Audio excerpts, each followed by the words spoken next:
La cautividad babilónica, el marco del mensaje del profeta Daniel, fue una experiencia profundamente dramática para el pueblo de Israel. El Salterio describe en uno de sus cantos más tristes la situación moral y emocional en la que se encontraba la nación, cuando dice: junto a los ríos de Babilonia nos sentábamos y aún llorábamos acordándonos de Sión. Allí los que nos tenían cautivos nos pedían que entonásemos canciones. Nuestros opresores nos pedían alegría, nos decían: cántenos un cántico de Sión. ¿Cómo cantar las canciones del Señor en tierra extraña? En este canto, Babilonia es tierra extraña, es un hogar ajeno, y por la fe era también un lugar de paso. Era un símbolo del camino que emprendería el patriarca Abraham y el que todo verdadero creyente debe transitar rumbo a su verdadera patria celestial. Todos los hombres de Dios han caminado sobre las mismas pisadas, y es la razón también por la que el autor de la epístola a los Hebreos dice: todos ellos vivieron por la fe y murieron sin haber recibido las cosas prometidas, más bien las reconocieron de lejos y confesaron que eran extraños y peregrinos en la tierra. Al expresarse así, claramente dieron a entender que andaban en busca de una patria. Si hubieran estado pensando en aquella donde habían emigrado, habrían tenido oportunidad de regresar a ella, pero anhelaban una patria mejor, es decir, una celestial. Por tanto, Dios no se avergüenza de llamarse el Dios de ellos. ¿Qué significa para nosotros ser forasteros y peregrinos en este mundo? Y lo más importante, ¿cómo andar nuestro peregrinaje sin extraviarnos en el camino? Veamos, hermanos, las respuestas que el texto nos ofrece. Antes, hermanos, de empezar nuestra reflexión, debo decir que existe un autor judío, se llama Rabbi Joel Schwartz, es contemporáneo, y él escribió un librito que se llama Shoah. Shoah es el nombre hebreo para el holocausto, y es una reflexión sobre el holocausto desde el punto de vista judío.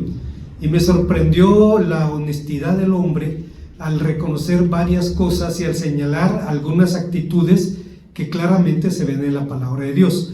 Él dice que los judíos están acostumbrados a vislumbrar la tragedia desde la introspección, de adentro hacia afuera, pensando qué han hecho o qué no han hecho, por qué razón llegaron al punto al que llegaron. Y cuando habla Rabbi Schwartz sobre el holocausto, hace una pregunta crucial y dice: ¿quién es el responsable del holocausto? Y dice: nosotros, porque nos apartamos de Dios, porque le dimos la espalda, porque entramos en matrimonios mixtos, porque nos enredamos en los negocios del mundo, nos olvidamos de su ley. ¿Acaso no había dicho Dios que eso iba a pasar cuando el pueblo se apartara de él? Debo decir que me sorprendió tremendamente que un rabino de Jerusalén pueda asumir el holocausto desde la conciencia de la responsabilidad moral que llevó finalmente al juicio divino. Podemos recordar, hermanos, el libro de las bendiciones, el libro de las maldiciones, Deuteronomio 28, donde Dios le dice a su pueblo: he puesto delante de ti el camino de la vida, el camino de la muerte. Escoge pues el camino de la vida para que te vaya bien y seas de larga vida en la tierra que el Señor tu Dios te da. Está claramente escrito en la palabra de Dios, y es el marco en el que se da la historia de Daniel. Es precisamente la cautividad de la que hace un momento decíamos. Los hebreos decían: junto a los ríos de Babilonia nos sentábamos y aún llorábamos acordándonos de Sión. Y los que nos llevaron cautivos nos decían: cántenos los cánticos de Sión. ¿Cómo lo haremos en tierra de extraños? Tierra de extraños, hermanos, vivir en tierra de extraños significa un desafío para cada creyente. Ser extranjeros en tierra ajena significa, en primer lugar, vivir en una tierra con valores diferentes. Debo ser sincero y confesar que nunca pensé que llegaría el día en el que en este país pudiéramos entender también el libro de Daniel. No me refiero a que en el pasado no contásemos con los recursos hermenéuticos para interpretarlo, es decir, no es que en el pasado no tuviéramos herramientas para entender su mensaje. Me refiero más bien a que nunca creí que viviríamos circunstancias que nos permitieran entender en carne propia la condición de su mensaje.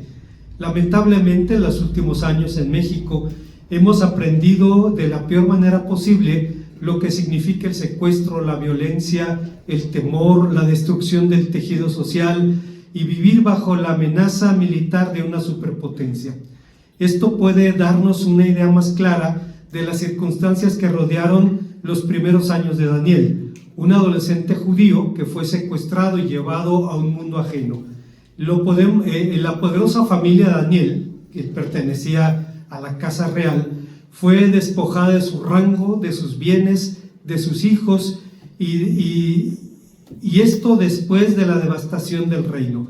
Jeremías describió la catástrofe en el libro más amargo, en el libro más triste de la Biblia. Dice: buscábamos comida, riesgo de nuestra vida por la violencia en el campo. El hambre ennegreció nuestra piel como si se hubiera quemado por un horno. Nuestros enemigos violaron a las mujeres de Jerusalén, a las muchachas de las ciudades de Judá. Colgaron de las manos a los príncipes y trataron a los ancianos con desprecio. Llevaban a los jóvenes a trabajar en los molinos y los niños tropezaban por el peso de las cargas de leña. Los ancianos ya no se sientan en las puertas de la ciudad, los jóvenes ya no bailan ni cantan. La alegría abandonó nuestro corazón y nuestra danza se convirtió en luto, dice Lamentaciones capítulo 5, versículos 9 al 16. Pero regresando a nuestro relato, la carrera de Daniel no empezó un día en el que el joven Daniel despertó, se desperezó y decidió que sería una buena idea dedicarse a la administración pública. El rey de Babilonia creía que esa brillante idea había sido suya, pero también estaba equivocado. Fue precisamente el Señor nuestro Dios quien llamó a Daniel como su vocero.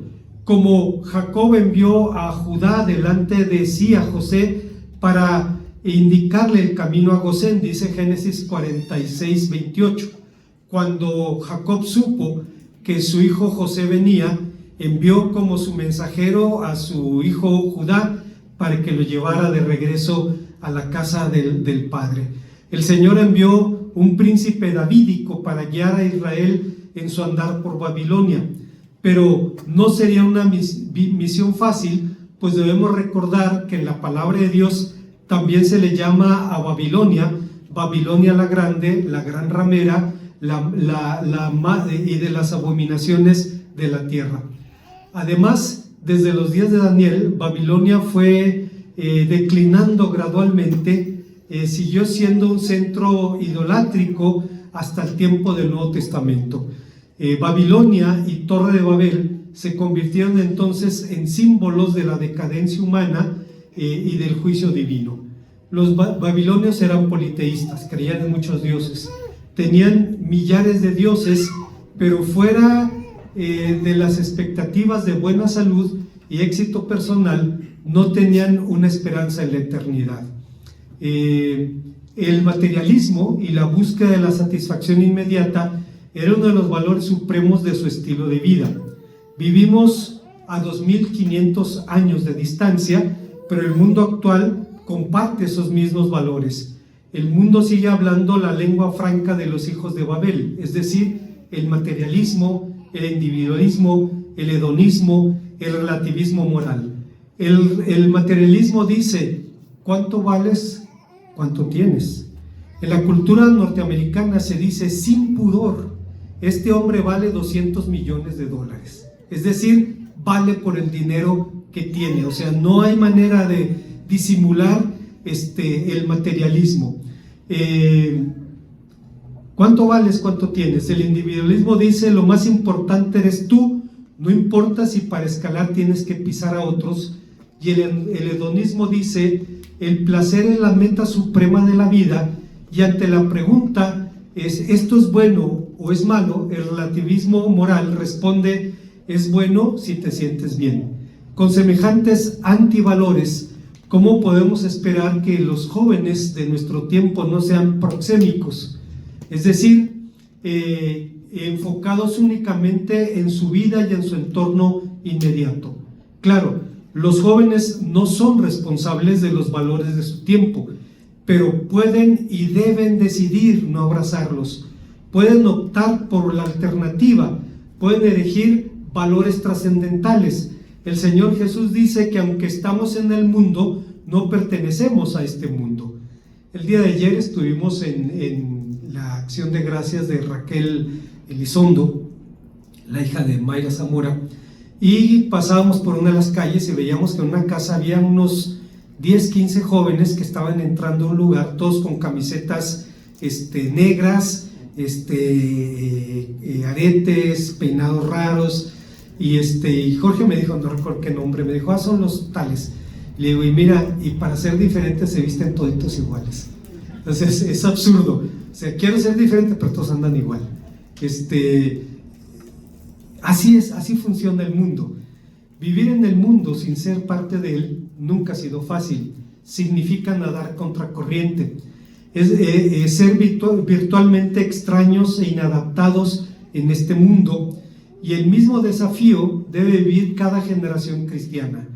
John Bunyan, el autor del Progreso del Peregrino, dice en uno de sus capítulos más hermosos, dice: apenas los peregrinos hubieran salido del desierto, vieron adelante de sí una población llamada Vanidad, en la cual se celebra la feria llamada la Feria de la Vanidad. Lleva ese nombre porque todo lo que allí ocurre y todo lo que allí se vende es vanidad. En esa feria se encuentra toda clase de mercaderías, casas, tierras, negocios, honores, ascensos, títulos, países, reinos, concupiscencias, placeres de toda clase y toda delicia, rameras, esposas, maridos, hijos, amos, criados, vidas, sangre, cuerpos, almas, plata, oro, perlas preciosas y muchas cosas más. Por esta feria era necesario que los peregrinos pasasen, y efectivamente así lo hicieron. Pero apenas llegaron, todos los pobladores, la población se conmovió y hubo un alboroto por su causa. Las gentes no cesaban de mirarlos. Unos decían que eran tontos, otros que estaban locos y otros más que eran extranjeros. Pero lo que más asombraba a los traficantes era que estos peregrinos hacían muy poco por ver sus mercaderías, pues ni siquiera se tomaban la molestia de voltear a verlas. Y si les llamaban a comprar, tapaban los oídos y exclamaban: aparta mis ojos para que no vean vanidad. Y mirando hacia arriba, daban a entender que su negocio estaba en el cielo. Uno, queriendo burlarse de ellos, les preguntó: entonces, ¿ustedes qué compran? Y mirándolo con los ojos serios, respondieron: nosotros compramos la verdad. El libro de Proverbios dice: compra la verdad y no la vendas. Invierte tu esfuerzo, tus capacidades por la verdad, pero una vez que la has alcanzado, no la puedes vender. Hay una segunda enseñanza. Estamos hablando de ser extranjeros en tierra extraña, y en segundo lugar, el texto nos enseña que esto significa vivir en una tierra con dioses diferentes. El libro de Daniel principia narrando una verdadera catástrofe. En el año tercero del reinado de Joacim, rey de Judá, vino Nabucodonosor, rey de Babilonia, a Jerusalén y la sitió. Y el Señor entregó en sus manos a Joacim, rey de Judá, y a todos los utensilios de la casa de Dios, y los trajo a la tierra de Sinar, a la casa de su Dios, y colocó los utensilios en la casa del tesoro de su Dios. El Dios único y verdadero entregaba a su pueblo en manos de sus enemigos, y entregaba también su casa y todos sus tesoros a la casa de un Dios falso. A los ojos de los babilonios, esta era una victoria más de Marduk, el Dios que les había dado la grandeza y el poder. Pero esto era solo una ilusión. Realmente se trataba de una falsa lucha entre un falso Dios y el Dios verdadero. Para Dios, más importante que la opinión de los hombres, más importante que su templo y sus tesoros, era su pueblo, quien, dice Éxodo 19:5, se convertiría en su especial tesoro, el pueblo al que haría volver con la vara de la corrección. Esta era la convicción del profeta Jeremías cuando dijo: ¿quién será aquel hombre que diga que sucedió algo que el Señor no mandó? De la boca del Altísimo no sale lo bueno y lo malo. ¿Por qué se lamenta pues el hombre viviente? Escudriñemos nuestros caminos y busquemos y volvámonos a nuestro Dios. Hace un momento señalaba que Rabí Joel Schwartz dice que los judíos están acostumbrados a analizar la tragedia desde la introspección. Dice que cuando en 1490, los reyes católicos echaron a los judíos de España, uno de los rabinos empezó a meditar en eso y escribió una obra en la que medita precisamente sobre por qué pasó lo que pasó, y termina entendiendo: nos apartamos de Dios y esto tenía que suceder. Dice: en el reino de España, dice, no nos preocupamos de otra cosa que no fueran riquezas, placeres, poder. Y cuando los reyes católicos los echaron, entonces les dieron un plazo y vendían una viña por un pedazo de pan. Vendían tierras de cultivo o ríos por una botella de vino, y se fueron con las manos vacías. Lo único que llevaban era la llave de su casa. Y todavía hasta el presente hay familias sefaraditas que conservan la llave de su casa de 1490, porque tenían la esperanza de volver una vez más. Aquí estamos hablando, hermanos, del pueblo de Israel siendo echado de su patria ancestral. No era la España de los reyes católicos, era su propia tierra, y ellos lamentaban la condición en la que estaban viviendo. Sin embargo, si la guerra entre los dioses era ficticia, la guerra entre los hombres no, era real. Los sufrimientos de Israel eran tangibles. La destrucción del reino, el exilio, no eran imaginarios. Para los israelitas, la pérdida de la patria ancestral fue un motivo de tan grande dolor que el salmista escribía: ah, Jerusalén, Jerusalén, si llegara a olvidarte, que mi mano derecha se seque, si no me acordara de ti y no te pusiera por encima de mi alegría, que mi lengua se pegue a mi paladar, dice el Salmo 137. Olvidarse de Jerusalén no sería un simple olvido patriótico, sería un olvido religioso, literalmente la apostasía, como vemos en el Salmo 78. Obviamente, en el exilio no les faltarían alegrías pequeñas y grandes, pero ninguna se compararía con el gozo supremo de volver a la tierra amada, a la ciudad de Dios. Nominalmente, los dioses babilónicos eran deidades asociadas con las constelaciones y los cuerpos celestes, pero sus dioses más populares no eran los dioses astrales, sino los dioses imperiales, la riqueza y el poder. Eran los dioses olvidados que los profetas hebreos denunciaban. La idolatría no radica en el mero culto a imágenes, pues por sí mismas las imágenes son nada. El problema es que los ídolos representan las cosas en las que los hombres depositan verdaderamente su confianza. Es un problema de lealtad radical. Pero si los dioses falsos son falsos, y si, como San Pablo dice en 1 Corintios 8:4, los ídolos son nada, ¿por qué el Dios verdadero reclama la adoración exclusiva? La reclama porque los dioses falsos representan una visión que justifica la opresión, la acumulación de riqueza y el poder, y los babilonios estaban de hecho, los babilonios contaban de hecho con el poema titulado Emuná Elish, del que bien se ha dicho, es una flor sangrienta en la poesía de Babilonia. En vano buscaremos con dulzura y delicadeza canto duro en donde ronda la muerte y el acecho de los dioses sobre los hombres. Es decir, era una canción sangrienta que justificaba el imperialismo de los babilonios. Hermanos, el mundo no ha cambiado mucho. ¿Cuáles son los dioses que gobiernan este mundo? La riqueza y el poder. Los dioses olvidados, piénselo. Son los dioses que gobiernan el mundo. Claro, el mundo es del Señor, y permite esto y en el día del Señor podrá establecer su reino sobre el mundo. Esta era una flor sangrienta de la poética babilónica, que en vano se le puede buscar dulzura o delicadeza, un canto duro donde ronda la muerte en acecho de los dioses y de los hombres. En dicho poema, la victoria de Marduk, el dios principal sobre Timnat, la gran madre, justificaba los afanes imperialistas de los babilónicos.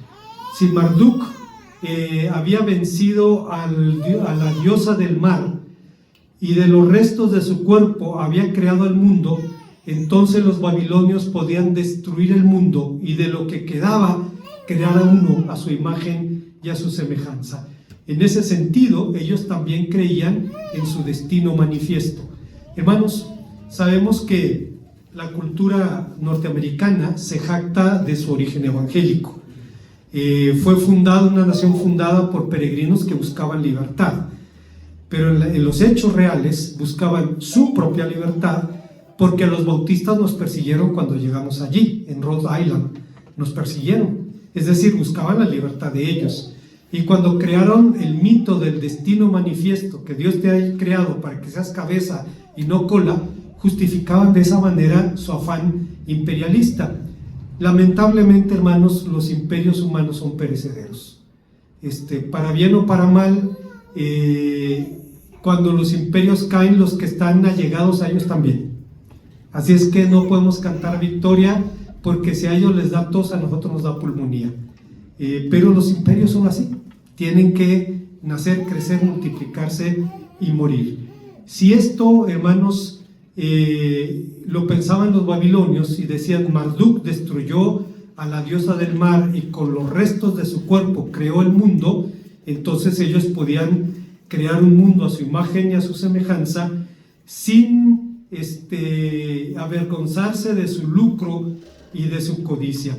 Creían que justo con su Dios este era su destino manifiesto. Tal vez para la mayoría de nosotros estos parezcan simples mitos, supersticiones absurdas de un pasado remoto, pero hoy en día los dioses olvidados siguen gozando de buena salud. Gobiernan el mundo sin pudor y a plena luz del sol, y lo hacen con mano de hierro. Si usted lo duda, piense nada más en las palabras de José Luis Carabias. Él es un jesuita español que vive en Paraguay y escribió un libro sobre la idolatría. He hablado de él varias veces. Él, cuando los evangélicos llegaron a su pueblo, a su parroquia, empezaron a llevar familias a las congregaciones evangélicas y le decían: Padre, nos acusan de ser idólatras, estudie sobre la idolatría y enséñanos. Y el hombre dice, lo dice honestamente en la introducción de su libro, tenía miedo de estudiar el tema. No dice por qué, pero tenía miedo de que los protestantes tuvieran razón. Y en su estudio llega a dos conclusiones. La primera la menciona de paso. Dice: al parecer el culto a las imágenes sí es idolatría. Punto. No habla más de eso. O sea, no va a apedrear el avispero. Y la segunda hace un estudio fabuloso sobre la idolatría, en donde dice: algunos que nos acusan de idólatras son ellos mismos idólatras. Fíjense usted lo que dice José Luis Carabia. El Dios secreto de nuestra sociedad es el crecimiento económico, y la religión que aboga por el culto a este Dios es la religión más poderosa de nuestro mundo. Su liturgia es la publicidad. Al crecimiento económico se sacrifican los hombres, los pueblos, los recursos de la naturaleza y el futuro. Este gran Señor, a través del empobrecimiento, del desempleo, de la destrucción de la naturaleza, decide sobre la vida y la muerte de los hombres. En la sociedad actual, el dinero es la mercancía que sirve como común denominador a todas las cosas, y eso es lo que debe, y en él deben transformarse las cosas para recibir su confirmación de valor. El dinero es la medida del valor de todo. El mundo mercantil piensa y decide por nosotros. Es nuestro dueño. Enmarallados como estamos en la red de propaganda multicolor, su consumismo y su jerarquía de valores. Por doquiera se presenta y se vive el mundo de las mercancías, del dinero, del mercado, como el gran objeto de devoción, un mundo pseudo divino que está por encima de los hombres y les dicta sus leyes. Esta forma de concebir la vida es idolatría, precisamente en el sentido en que se usa en la Biblia. Se trata de someter al hombre y a la vida concreta al producto de sus propias manos, con la consiguiente destrucción del hombre mismo. Y esto es lo que está pasando. Hermanos, en Querétaro el agua tiene dueños. ¿Cómo es posible? ¿Dónde la fabrican para venderla? ¿Cómo es posible? Tiene dueños. O sea, es esa idea capitalista rabiosa de que todo tiene que venderse, todo tiene que convertirse en pesos y centavos. Las riquezas pueden incluso gobernar el corazón de los creyentes, y por eso Martín Lutero decía que se puede ser un fiel miembro de la iglesia y aún así ser un materialista y un perfecto idólatra. Muchos creen, decía Lutero, que tienen a Dios y todo lo que necesitan cuando tienen dinero y posesiones. En ellos confían, de ellos se jactan tan inflexiblemente y con tanta seguridad como si no se preocupasen por nada más. Estas personas tienen su Dios, se llama Mamón, es decir, el dinero. Es un ídolo más común de la faz de la tierra. Quien tiene dinero y posesiones se siente con total seguridad, está feliz y sin ningún temor, como si estuviera sentado en el mismo paraíso. A la inversa, quien no tiene nada, duda y se deprime como si no conociese a ningún Dios. Muy pocas personas encontraremos que tengan buen ánimo y que estén sin afligirse cuando no tienen dinero, pues lo opuesto está adherido y es inherente a la naturaleza humana hasta la tumba. Yo recuerdo una vez que una hermana de la primera iglesia que pastoreamos en Michoacán me decía angustiada: es que cuando no tengo dinero en la bolsa me siento muy mal, me siento angustiada. Me sentí tentado a juzgarla, debo ser honesto, hasta que pensé cómo me sentía yo cuando no tenía dinero, lo necesitaba, y no me sentía muy diferente. Me di cuenta, no soy mejor que ella, solo que ella tiene la honestidad de decirlo, yo no lo confieso, pero ella lo reconoce abiertamente. Es un reto para todos los hombres. Por todo lo anterior, resulta inevitable preguntar si los ídolos son nada, si los dioses falsos son falsos, ¿cómo es que gobiernan el mundo? Bonhoeffer decía: sin nuestro corazón, los bienes y el mundo son nada, viven de él, se oponen a Dios. Nosotros no podemos entregar más que un solo corazón, con todo su amor, más que uno solo.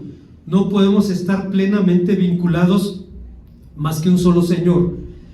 No hay término medio, solo existe una alternativa: o amamos a Dios o amamos los bienes del mundo. Si amas al mundo, odiarás a Dios, y si amas a Dios, odiarás al mundo. El propio Bonhoeffer dice: pero algunos cristianos afirman, pero no puede un cristiano sabio amar a Dios y amar al mundo, los bienes materiales, y darle a cada uno su derecho bien delimitado. El Señor Jesucristo dice que no. Dice que no, no se puede, es imposible. No es materia de preferencia, es preferible. No es materia, es de imposibilidad. No es posible servir al Señor en las riquezas. Las riquezas pueden ser una bendición del Señor, claro. Las riquezas o los bienes pueden ser una bendición de Dios al fruto de nuestro trabajo, de nuestro esfuerzo. O sea, Dios no está peleado con las cosas materiales. Si Dios le da la bendición de comprarse el Mercedes-Benz del año, disfrútelo. Si viene de un trabajo honesto y disfrútelo, no hay ningún problema en eso. Mientras el Mercedes-Benz o mientras las cosas no se conviertan en Dios y no ocupen el lugar de Dios. Lo curioso es que las riquezas pueden ser una bendición del Señor. El problema radica más bien en el materialismo. El problema está en el corazón humano. El dinero no tiene voluntad, no toma decisiones, no tiene pies ni manos para escalar a nuestro corazón. Somos nosotros los que lo atraemos. Somos nosotros quienes los mimamos. Somos nosotros quienes entregamos la llave de nuestro corazón, y lo mismo ocurre con el amor al placer, pero ni el dinero, ni el poder, ni el placer corrompen a nadie, simplemente potencian lo que la persona ya es, potencian lo que somos sin Dios. El dinero echó a perder, no, potenció lo que era sin Dios. Y ahí está el resultado. Recuerdo, hermanos, hace más de 40 años, cuando estudiaba en el seminario, platicaba con el doctor Esteban Hicks y hablábamos acerca del comunismo, que en ese tiempo todavía estaba vigente en la Unión Soviética. Y él, siendo un WAPS, un White Anglo-Saxon and Protestant, un norteamericano conservador, mueve la cabeza y dice: pero no hay diferencia. Dice, los comunistas son materialistas. Dice, en mi país también la gente es materialista. Lo que importa son los bienes, son las cosas, es el dinero. La gente vive para eso. Dice, entonces no podemos rasgarnos nuestras vestiduras por ellos. Tenemos que rasgárnoslas por ellos y por nosotros, porque no somos mejores y no somos diferentes. Hermano, lo dijo hace 40 años, cuando se decía, ¿por qué los comunistas andan de rojo? Pues porque el diablo es rojo y viene del diablo. El hermano Hicks decía, no somos mejores que ellos. Hay una tercera enseñanza en este pasaje. Estamos hablando de vivir en tierra extraña, lo que significa vivir en una tierra con metas diferentes. Siendo honestos, hablar de Babilonia es hablar de uno de los pueblos, de uno de los polos del desarrollo de la civilización humana. Sus aportes a las ciencias son casi incontables. Los babilonios lograron avances impresionantes en la medicina, la astronomía, las matemáticas, la geometría, la agricultura, la metalurgia, el derecho, la medición del tiempo, etc. Era una ciudad-estado de impresionante belleza y poder, tan grande como este mundo puede producir, pero su gloria y su grandeza serían pasajeras. Serían como la flor de la hierba de la que hablaba el profeta Isaías en el capítulo 40 de su profecía. El mismo profeta Isaías anunció la caída de Babilonia diciendo: el hermoso reino de Babilonia, joya de la grandeza de los caldeos, vendrá a ser como Sodoma y Gomorra, ciudades a las que Dios destruyó, jamás volverá a ser habitada, para siempre quedará destruida, ningún nómada volverá a plantar allí su tienda, ni pastor alguno apacentará su rebaño. Allí dormirán solo las hienas del desierto, y sus casas se llenarán de chacales. Allí solo vivirán las avestruces y retozarán las cabras salvajes. En sus palacios y en sus casas veraniegas aullarán las hienas y los chacales. Ya se acerca el tiempo, sus días están contados, dice Isaías capítulo 13, versículos 19 al 22. Y efectivamente, en el 539 a.C., Ciro de Persia lo ocupó prácticamente sin disparar una flecha. La ciudad que había luchado a sangre y fuego por su poder y su gloria, la ciudad que había logrado la grandeza, finalmente cayó. ¿Cuál fue la razón de la caída de Babilonia?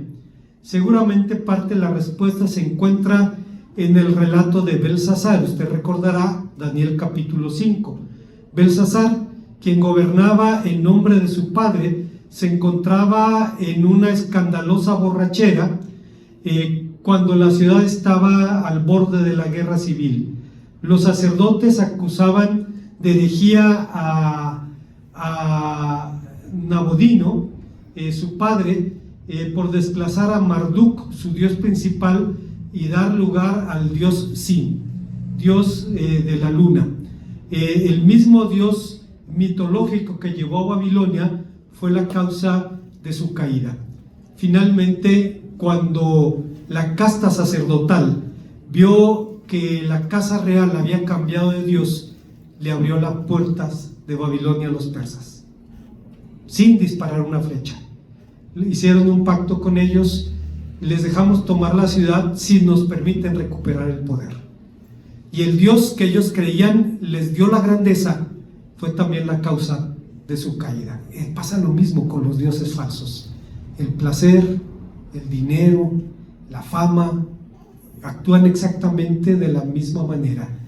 Recuerdo un ex gobernador que le preguntaron qué es lo más difícil después del poder, un ex gobernador de Querétaro, y dijo: no poder. O sea, en una etapa de su gobierno, ¿qué horas son las que usted diga, señor gobernador? Pero mañana las cosas cambian. Recuerdo a Imer Serrano, un amigo que era guardia presidencial en la Ciudad de México. Él era chiapaneco, y contaba que en el tiempo en que terminó, creo que fue Echeverría, si mal no recuerdo, terminó su gobierno, entregó la banda presidencial a otra persona, salió del palacio esperando que los guardias llegaran y le pusieran el paraguas porque estaba lloviendo. Dice: se quedaron ahí, ya no es. Dice: ya era el hombre cubriéndose como podía, dice, corriendo al carro que lo estaba esperando, porque ya no iba a haber quien le pusiera el paraguas o le abriera la puerta. Tu poder se acabó. Y lo mismo pasó con Babilonia. Michael Nudeker, un periodista e historiador español, describió el evento de la forma más vívida. Las muchedumbres se agolpaban en torno a la larga vía procesional que cruzaba Babilonia. Sus 20 metros de ancho estaban flanqueadas por miles de personas que esperaban expectantes. Las majestuosas puertas de Ishtar, de casi 15 metros de alto, estaban abiertas de par en par. Sus impresionantes leones y toros de relieve destacaban quietos, casi vivos, en la pared de ladrillo azules de las puertas. En ellos se reflejaban los tímidos rayos del sol de la mañana de octubre. El ambiente era de ansiedad, una mezcla de tristeza y alivio, y de pronto el gentío guardó silencio. Sonó un instrumento, un sonido marcial, intenso, constante, firme, un tambor. Los babilonios se replegaban contra la muralla que protegía la avenida. Nadie se atrevía a invadir la calzada. Por ahí delante de sus ojos iba a ser entrada un dios, el mayor soberano de la tierra, Ciro el Grande, el rey de Persia. Era el otoño del año 539 a.C., Babilonia había caído, los persas la habían tomado sin violencia. La ciudad de 100.000 habitantes era la más grande que el mundo había conocido. ¿Cómo había llegado a eso? ¿Cómo era posible que la orgullosa capital se hubiera rendido ante el invasor sin ofrecer resistencia? Tan solo 23 años después de la muerte de Nabucodonosor II, que había conquistado Jerusalén y dominado Medio Oriente, el imperio babilónico había dejado de existir. Se había derrumbado como un castillo de naipes, y la culpa era de los dioses, o mejor dicho, por la guerra de las divinidades. Ese día se cumplió lo que Dios escribió en la pared: contó Dios tu reino y ha puesto fin, pesado ha sido en balanza y fuiste hallado falto. Tu reino se ha roto y ha sido entregado a los medos y a los persas, dice Daniel 5, 26 al 28. Pero exactamente la misma suerte esperaba a la victoriosa Persia y a cada uno de los reinos de la tierra. Daniel dijo, cuando interpretaba el sueño de Nabucodonosor, que mientras su majestad contemplaba la estatua de piedra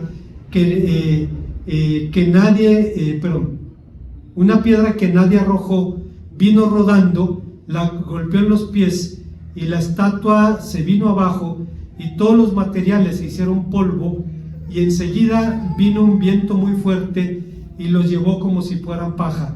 Nunca volvió a encontrarse nada de la estatua, y la piedra que golpeó la estatua llegó a ser una gran montaña. Era tan grande que llenaba toda la tierra. El Dios del cielo envió un rey que reinaría para siempre y que nadie podría vencer. Al contrario, será él quien destruya todos los demás reinos. Una figura, hermanos, de la prevalencia del reino de Dios sobre cualquier reino humano. Bueno, hermanos, 1000 años después de Daniel, en la ciudad de Dios, Agustín de Hipona contrastaría el alma de ambos reinos con la figura de la ciudad terrenal y la ciudad celestial. Agustín dijo así que dos amores fundaron dos ciudades, a saber, la ciudad terrenal, el amor propio hasta llegar al desprecio de Dios, y la ciudad celestial, el amor a Dios hasta llegar al desprecio propio. La terrenal puso su gloria en sí misma, la celestial en el Señor, porque la primera busca el honor y la gloria de los hombres, mientras la segunda estima la gloria de Dios como su supremo bien, testigo de su conciencia. Aquella descansa en su soberbia y levanta su propia cabeza. Esta, en cambio, dice a Dios: tú eres mi gloria, el que levanta mi cabeza.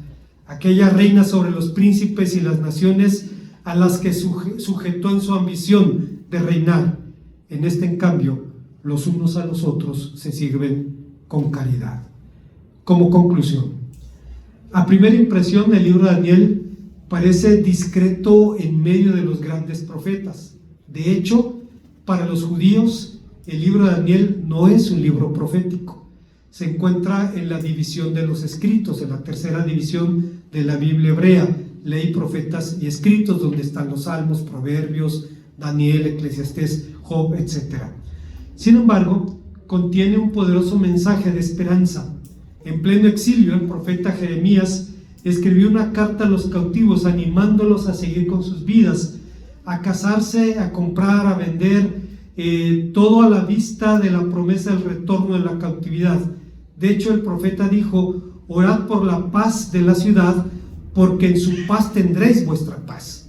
Y es la razón por la que oramos por esta ciudad, por este país, por este mundo, porque en su paz tendremos también nuestra paz. Pero el mensaje de Daniel fue mucho más allá, un virtual puente hacia la eternidad. Una de sus aportaciones más significativas es su visión del reino de Dios, un reino eterno e invencible al que inútilmente se oponen los reinos humanos. Pero, ¿cómo estar en este mundo terrenal sin ser parte de él? ¿Cómo andar nuestro peregrinaje sin extraviarnos en el camino? Creo que la vida de Daniel responde estas preguntas. Responde con una entrega y un amor incondicional a Dios. John Piper, un predicador contemporáneo norteamericano, lo resume de forma brillante cuando decía: tenemos que meditar en la superioridad de Dios como nuestra gran recompensa por todo lo que el mundo tiene que ofrecer.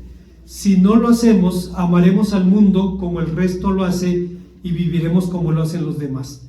Tomemos las cosas que mueven al mundo y meditemos lo bueno y lo perfecto que es Dios en comparación. Consideremos el dinero, el sexo y el poder. Pensemos acerca de ellos en relación con la muerte. La muerte acaba con cada uno de ellos. Si vivimos para ella, no conseguiremos mucho, y lo que conseguiremos lo perderemos. Decía el hermano Saúl Ochoa, decía: la sexualidad que se apodera del corazón de los hombres, al menos en una etapa de la vida, dice, es como la Coca-Cola. Se empieza light, empieza clásico, luego light y luego cero. Así es, pues es algo pasajero, o sea, es la realidad. Decía John Piper: tomemos las cosas que mueven al mundo. Dice: la muerte acaba con cada uno de ellos. Si vivimos para ellos, no conseguiremos mucho, y lo que consigamos lo perderemos. En cambio, el tesoro de Dios permanece más allá de la muerte. Es mejor que el dinero, porque Dios posee todo el dinero y es nuestro Padre. Es mejor que el sexo. El Señor Jesucristo tuvo una vida plena y nunca tuvo relaciones sexuales, y fue el ser humano más pleno que jamás existiera.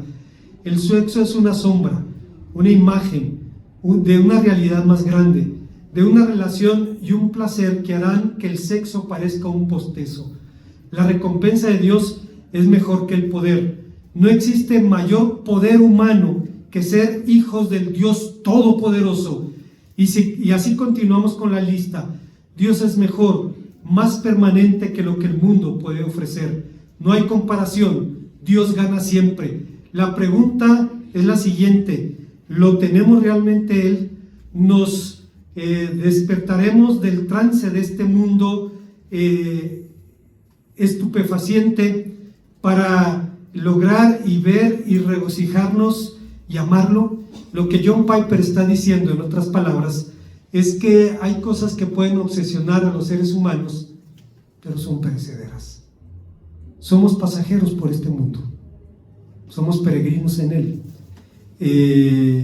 Me encanta la figura de John Bunyan, donde los vendedores de la Feria de la Vanidad les decían: compren, y ellos volteaban hacia el cielo, dando a entender dónde estaba su negocio. Y cuando les preguntaron en son de burla: ¿ustedes qué compran? Nosotros compramos la verdad. La verdad, hermanos, para nosotros con mayúscula, es una persona, es Jesucristo, cuya relación que ha establecido con nosotros permanece en este mundo difícil y pasajero. Hemos orado por amados hermanos, siervos de Dios, que están atravesando situaciones complicadas, muy, muy difíciles. Nos hacen temer, hermanos, nos hacen temblar. Hay nombres de enfermedades que nos intimidan, pero al final de cuentas nuestra vida está en las manos de Dios. Y si Dios dispone de esa manera, nos llevará a un mundo mejor, donde ya no hay llanto, donde ya no hay dolor, donde ya no hay tristeza, porque el Señor está allí y es todo para nosotros. Entonces pasemos por este mundo sabiendo que nuestra patria no está aquí, sino en la presencia de nuestro Dios. Oremos al Señor. Gracias, Padre, por tu palabra, porque nos permites venir a ella y recordar en dónde está nuestra esperanza.